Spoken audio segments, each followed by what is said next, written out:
And the world's biggest toy maker, Lego, just started full production at its first Asian plant in Jiaxing. That's 100 kilometers from Shanghai. Cheng Lei spoke to the company's CEO, Jürgen Noordstorp, and started by asking how the factory would help it better serve the region. Something like that. We have about 5 major manufacturing sites worldwide, and this is a fully functioning factory covering everything from initial molding of bricks through to decoration of bricks and eventual packaging. And the factory itself is not being built to the purpose of lowering prices. We operate on a global pricing structure, and the factory will fit within that scheme.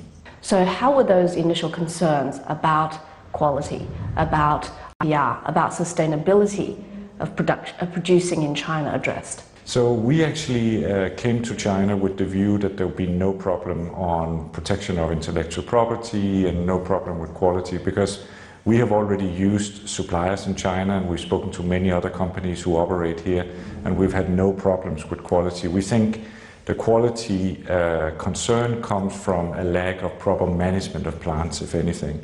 So with the systems we are implementing worldwide, we are confident that we'll be producing in a very high quality as we do everywhere else. And we feel also very well helped by the Chinese government with regards to protection of intellectual property. There are many good laws in place in the People's Republic of China to protect companies as they develop their properties and intellectual rights. Given the rising popularity of more technology-based toys, what's that going to do to your expansion strategy going forward for a traditional toy maker? So the Lego Group is all about the Lego brick, which is this wonderful sort of creative and tangible tool. But what we found through the years, whether it was with basic electronics, TV, and now of course the digital tools, is that we can use those elements to enhance the physical building, the real true creative experience. So we use it as an enhancer or a leverage point. So for instance, with Nexonites, one of our leading themes right now, there's a wonderful app game that ties the link between the physical toy and the virtual reality of playing Nexonites.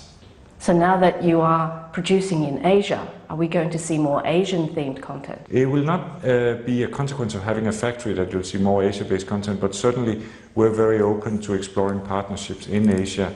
Asia is, of course, a huge region with many different nationalities, many different cultures, and we're very interested in understanding how this influences not only demand in Asia, but in the rest of the world. Already for several decades, we've seen properties growing out of the Japanese market that have become worldwide phenomena, such as Pokemon and other interesting themes. And we think in the future, China will be a main, let's say, manufacturing home of interesting properties for children worldwide. So we will be continuing to have dialogue with our local partners. I was speaking to the head of China's Toys Association, and she says that the most popular toys right now are either STEM toys or traditional toys. Your thoughts? Absolutely. We see huge interest worldwide in so-called science and technology engineering toys, where I think because children are also interested in the digital age and parents are interested in exposing their children to these sorts of things and recognize the power of play, to play with things, to tinker, to experiment, to take a little bit of risk, try things out and learn through this method.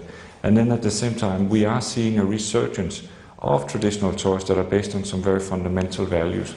Also because we've now been through a big first wave of adoption of digital tools, and people have acquired those, and now they're looking for something else in addition to those.